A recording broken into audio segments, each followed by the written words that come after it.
नमस्कार, मैं प्रियंका और आप देख रहे हैं इंडिया पब्लिक खबर।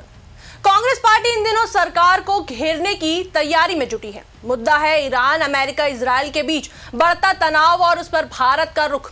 लेकिन दिलचस्प बात यह है कि सरकार को घेरने से पहले ही कांग्रेस के दो दिग्गज नेता आपस में ही भिड़ गए हैं और ये बहस बंद कमरे में नहीं बल्कि खुले मंच पर लेख, पोस्ट और खुले खातों के जरिए हो रही है।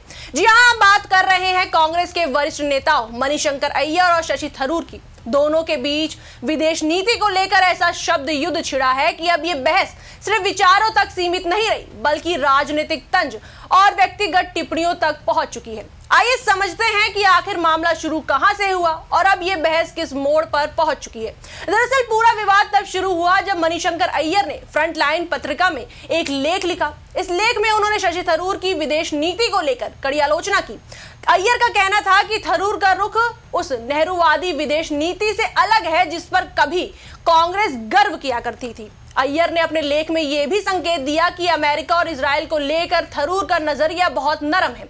उनका तर्क था कि भारत की विदेश नीति हमेशा नैतिकता और सिद्धांतों पर आधारित रही है और इस पर समझौता नहीं होना चाहिए। बस फिर क्या था, यहीं से बहस की चिंगारी भड़क उठी, क्योंकि अय्यर के इस लेख के बाद शशि थरूर ने भी चुप रहने का रास्ता नहीं चुना।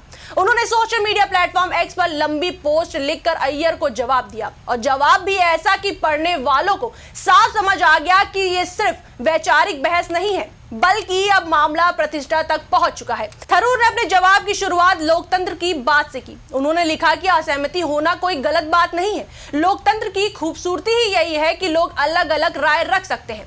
लेकिन इसके बाद उन्होंने सीधे मणिशंकर अय्यर पर निशाना साधा। थरूर ने लिखा कि सिर्फ इसलिए कि कोई व्यक्ति विदेश नीति को थोड़ा अलग नजरिए से देखता है, उसकी नीयत या देशभक्ति पर सवाल उठाना सही नहीं है। उन्होंने कहा कि उनके विचारों और उनके चरित्र पर जो सार्वजनिक टिप्पणी की गई है उसका जवाब देना जरूरी हो गया था। अब यहां से थरूर ने अपनी विदेश नीति की सोच को विस्तार से समझाया। उन्होंने कहा कि उन्होंने हमेशा अंतर्राष्ट्रीय मामलों को भारत के राष्ट्र हित के नजरिए से देखा है। उनके लिए भारत की सुरक्षा, भारत की अर्थव्यवस्था और दुनिया में भारत की प्रतिष्ठा सबसे ऊपर है।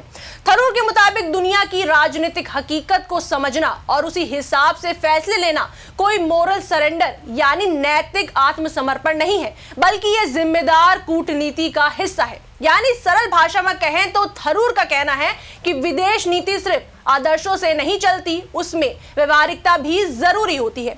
वहीं आपको बता दें, थरूर ने भारत की विदेश नीति के इतिहास का भी जिक्र किया। उन्होंने कहा कि भारत की नीति हमेशा सिद्धांत और व्यवहारिकता के संतुलन पर आधारित रही है। उन्होंने कहा कि जवाहरलाल नेहरू की गुटनिरपेक्ष नीति से लेकर आज की बहुध्रुवीय कूटनीति तक भारत का लक्ष्य हमेशा एक ही रहा है, अपनी संप्रभुता की रक्षा करना और वैश्विक मंच पर न्याय की बात करना। थरूर ने यह भी कहा कि देशभक्ति पर किसी एक पीढ़ी का अधिकार नहीं है और ना ही महात्मा गांधी या नेहरू को समझने का अधिकार किसी एक समूह के पास है। उन्होंने कहा कि असली सम्मान तब होता है जब उनके विचारों को आज के समय की वास्तविकताओं के साथ जोड़कर लागू किया जाए।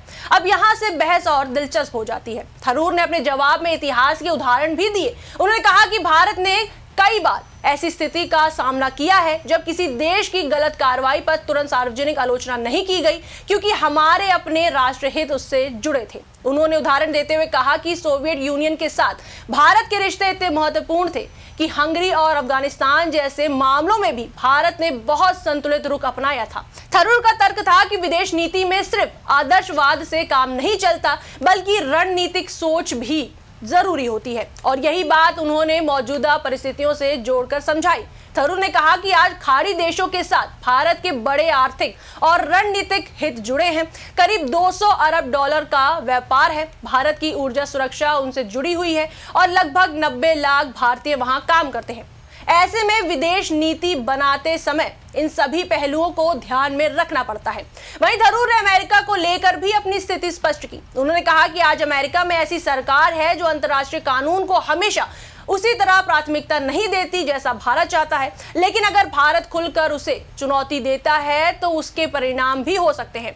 थरूर ने यह भी कहा कि उन्होंने अपने हाल के लेख में साफ लिखा था कि ये युद्ध अंतर्राष्ट्रीय कानून के खिलाफ है और इसके गंभीर परिणाम हो सकते हैं। साथ ही उन्होंने ये भी कहा कि इसे तुरंत समाप्त होना चाहिए, लेकिन इसके साथ उन्होंने ये भी जोड़ा कि अमेरिका के साथ भारत के कई महत्वपूर्ण हित जुड़े हैं और उन्हें खतरे में डालना समझदारी नहीं होगी। यानी थरूर का कहना है कि विदेश नीति सिर्फ भाषण देने या दिखावे की राजनीति नहीं होती, ये पूरी तरह राष्ट्र हितों पर आधारित होती है।